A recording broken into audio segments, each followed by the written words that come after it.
नमस्कार, मैं पारितोष शर्मा, प्रोफेसर बड़ा बिजनेस। स्वागत है आप सभी का एक बार फिर से बड़ा बिजनेस के इस प्रॉब्लम सॉल्विंग कोर्स में, जो है how to start a startup. अभी तक आपने इस कोर्स की 2 वीडियोस देखी हैं, वीडियो नंबर 1 और 2, और उनमें आपने समझा कि किस तरीके से आप मार्केट सेगमेंटेशन के साथ शुरू करेंगे, और फिर आपने समझा कि बीच हेड मार्केट क्या होती है। अब आते हैं अपने तीसरे मोस्ट इंपॉर्टेंट स्टेप पे, ये है how to build an end user profile. शुरुआत करते हैं गोल्डन स्टेटमेंट के साथ। If you don't serve the customer you will become a push sales business and you will be replaced very very soon. इसका मतलब बड़ा आसान है कि अगर आप अपने कस्टमर को सर्व नहीं करेंगे, अगर आप अपने एंड यूजर को सर्व नहीं करेंगे, आप केवल एक पुश सेल्स का बिजनेस बन के रह जाएंगे। देखिए, ये जो कस्टमर है ना, ये जो शब्द मैं यूज कर रहा हूं, इस्तेमाल कर रहा हूं कस्टमर, इसके 2 पार्ट्स होते हैं, ये 2 भागों में बटा होता है। पहला है एंड यूजर और दूसरा है the decision making unit, DMU. एक और वीडियो में मैं आपको डीएमयू के बारे में विस्तार से बताऊंगा, बट फिलहाल आप इसको सिर्फ डिसीजन मेकिंग यूनिट की तरह समझ लीजिए। सबसे पहले समझते हैं एंड यूजर क्या होता है। देखिए, एंड यूजर वो इंसान है जो एक्चुअली पैसा देके आपका प्रोडक्ट या आपकी सर्विस को कंज्यूम कर रहा है। यानी मान लीजिए अगर आप साबुन बनाते हैं, अगर आप एक ऐसी कंपनी जो साबुन बनाती है, तो जो एंड यूजर है, यानी वो इंसान जो मार्केट गया और जो आपका साबुन खरीद के लाया, वो आपका एंड यूज़र है। अगर वो घर की कोई गृहिणी है, एक हाउसवाइफ है, वो मार्केट में गई और उन्होंने साबुन उन्होंने काउंटर पे पैसे दिए और साबुन आपका खरीद दिया, तो वो आपकी एंड यूज़र है। इसको कहते हैं एंड यूज़र, जो इंसान पैसा देके ट्रांजैक्ट करता है। फिर बारी आती है डिसीजन मेकिंग यूनिट की। ये डिसीजन मेकिंग यूनिट वो होती है जो एंड यूज़र को इन्फ्लुएंस करती है। इसके 3 पार्ट्स होते हैं। पहला चैंपियन, दूसरा प्राइमरी इकोनॉमिक बायर और तीसरा इन्फ्लुएंसर्स और द परचेजिंग डिपार्टमेंट। देखिए, आपका जो कस्टमर है ना, हो सकता है वो B2B हो या वो B2C हो। इन दोनों ही केसेस में 3 किस्म के लोग होते हैं जो एक डिसीजन मेकिंग यूनिट बनाते हैं। चैंपियन वो इंसान होता है जो आपका प्रोडक्ट हो सकता है खुद पैसा देके ना खरीदे, चाहे वो B2B केस हो या B2C, पर ये वो इंसान है जो आपके बारे में बढ़ चढ़ के बोलता है, जो बोलता है हाँ भाई बात तो बढ़िया है, इसका प्रोडक्ट तो बहुत अच्छा है, तुझे ये जरूर खरीदना चाहिए यार। ये आपकी वर्ड ऑफ माउथ बढ़ाता है। ये आपका चैंपियन है, ये आपका एडवोकेट है। दूसरा प्राइमरी इकोनॉमिक बायर, ये वो इंसान है जो शायद पेमेंट कर रहा हो बट आपका प्रोडक्ट नहीं यूज करेगा। एग्जाम्पल, दोबारा वही साबुन वाले एग्जाम्पल पे जाते हैं। मान लीजिए कि एक्चुअल उस साबुन का इस्तेमाल घर में कपड़े धोने के लिए आपकी घर में जो मेड आती हैं, जो काम वाली बाई आती हैं, वो करती हो। अब वो एक्चुअली में एक यूजर है उस प्रोडक्ट की, पर एंड यूजर कौन था? हो सकता है आपकी वाइफ गई हो वो साबुन खरीदने। प्राइमरी इकोनॉमिक बायर हो सकता है आपने पैसे दिए हो अपनी वाइफ को वो साबुन खरीद के लाने के लिए, तो आप है प्राइमरी इकोनॉमिक बायर। इकोनॉमिक यानी आप अपनी जेब से पैसा दे रहे हैं। तीसरा पॉइंट, इन्फ्लुएंसर्स और परचेजिंग डिपार्टमेंट।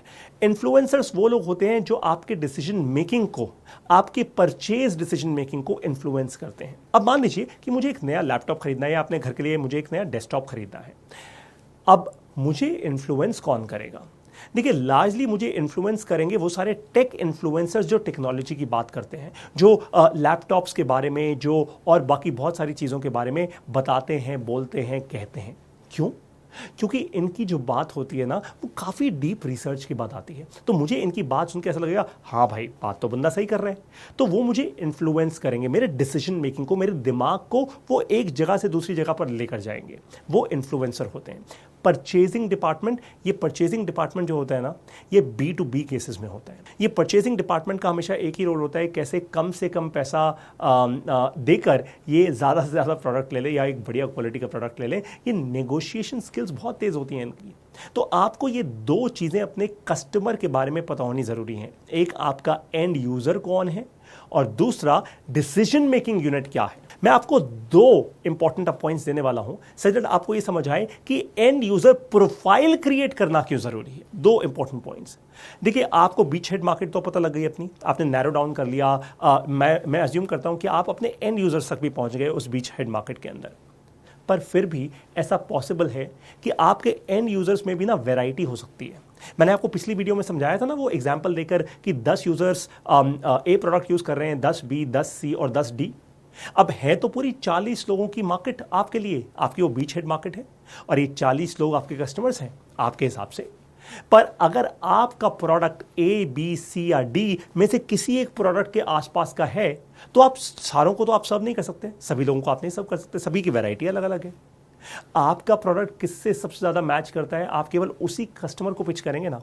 इसीलिए आपको एंड यूजर की प्रोफाइलिंग करना बहुत क्रिटिकल है, बहुत ज्यादा जरूरी है। एक गोल्डन स्टेटमेंट बता रहा हूं, उसको प्लीज नोट कर लीजिए।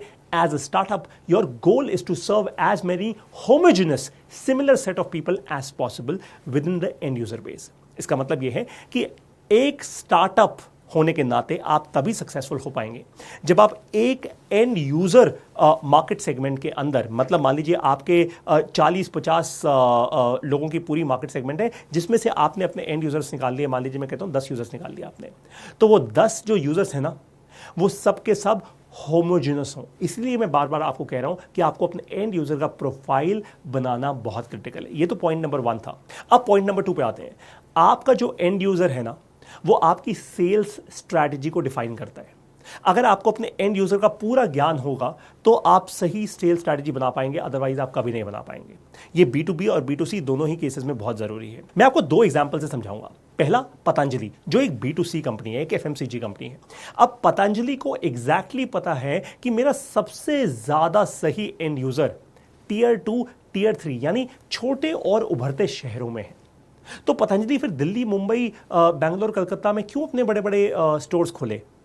उनको एक्चुअली Tier 2 Tier 3 शहरों में जाना चाहिए। और इसी कारण से आप देख रहे होंगे कि आजकल पतंजलि का सामान बड़े बड़े जो बिग फॉर्मेट रिटेल्स होते हैं ना, जैसे बिग बाजार हो गया या और बड़े बड़े जो रिटेल स्टोर्स हैं, आजकल उसमें कम मिलता है। पर पतंजलि ने ज्यादा इन्वेस्टमेंट करनी शुरू कर दी है अपने खुद के स्टोर्स खोलने की, या छोटे छोटे गांव और शहरों में वो नए स्टोर्स खोल रहे हैं। अब मैं आपको एग्जांपल देता हूं एक B2B कंपनी का। इस कंपनी का नाम है जोहो। अब जोहो को बहुत ही ज्यादा क्लैरिटी थी कि इनका एंड यूजर कौन है। शुरू से बहुत क्लैरिटी थी इनको पता था मेरा एंड यूजर एक छोटा बिजनेस ओनर है, स्मॉल बिजनेस ओनर। और इसलिए बड़े बड़े एंटरप्राइज अकाउंट्स के पीछे नहीं भागे पहले। आज ऑफ कोर्स ये बड़े बड़े एंटरप्राइज अकाउंट्स भी लेते हैं, पर पहले नहीं भागे। पहले कुछ साल तक जोहो ने केवल और केवल छोटे एंटरप्रेन्योर्स को, छोटे बिजनेस ओनर्स को ही टारगेट किया, उन्हीं को अपना सॉफ्टवेयर दिया, क्योंकि उन्हीं के लिए सबसे ज्यादा वैल्यू क्रिएट कर रहा था जोहो। अब मैं आपको बताने वाला हूं 11 पॉइंट्स, आपको एक टेम्पलेट दे रहा हूं। ये 11 पॉइंट्स पे आपको आंसर लिखने हैं। ये क्वेश्चंस हैं 11, आपको इनके आंसर्स लिखने हैं। जैसे ही आप इनके आंसर्स लिखोगे ना, आपका एंड यूजर प्रोफाइल एकदम तैयार हो जाएगा विदाउट एनी कंफ्यूजन। पहला, व्हाट इज देयर जेंडर, यानी आपका जो एंड यूजर है वो मेल है या फीमेल। दूसरा, what is their age range. तीसरा क्वेश्चन है what is their income range. अब ऑफ कोर्स किसी भी यूजर की एग्जैक्ट इनकम पता कर पाना हमेशा आपके लिए मुश्किल होगा, बट इनकम रेंज में कितना आता है आपका यूजर, आप उसको जरूर देखिए, वो महीने का कितना पैसा कमाता है। Fourth question, what is their geographic location. पांचवा क्वेश्चन है व्हाट मोटिवेट्स देम। आपका जो ये एंड कस्टमर है ना, उसकी मोटिवेशन क्या है, वो किस चीज से इंस्पायर होता है, उसकी एस्पिरेशन क्या है, ये समझना बहुत क्रिटिकल है। सिक्स्थ क्वेश्चन है what do they fear most. कई बार आप डॉक्टर विवेक बिंद्रा से सुनते होंगे FOMO, fear of missing out. हर इंसान में होता है ये। So what do they fear most, ये लिखिए अपने कस्टमर के बारे में। सातवां क्वेश्चन है हु इज देयर हीरो। ये मैं हीरो में ऑफ कोर्स बॉलीवुड हीरोज की बात नहीं कर रहा। हु इज देयर हीरो का मतलब आपके जो कस्टमर्स हैं उनका एस्पिरेशनल हीरो कौन है। Eighth question, where do they go for vacation.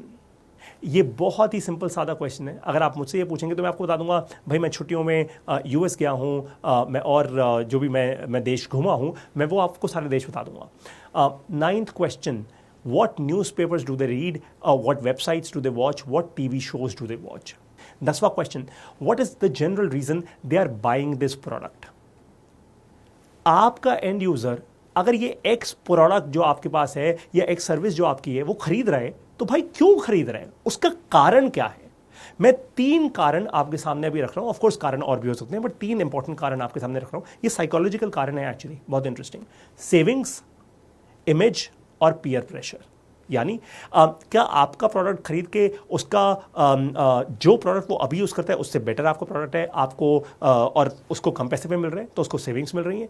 Image, यानी क्या उसकी अपनी थोड़ी इमेज बढ़ रही है, उसको अच्छा लग रहा है आपका प्रोडक्ट यूज़ करके। यानी मान लीजिए अगर मैं केवल टाइटन की घड़ी ना पहन के रोलेक्स की घड़ी पहन लूँ तो भाई ऑफ कोर्स थोड़ा इमेज में बढ़ोतरी होती है।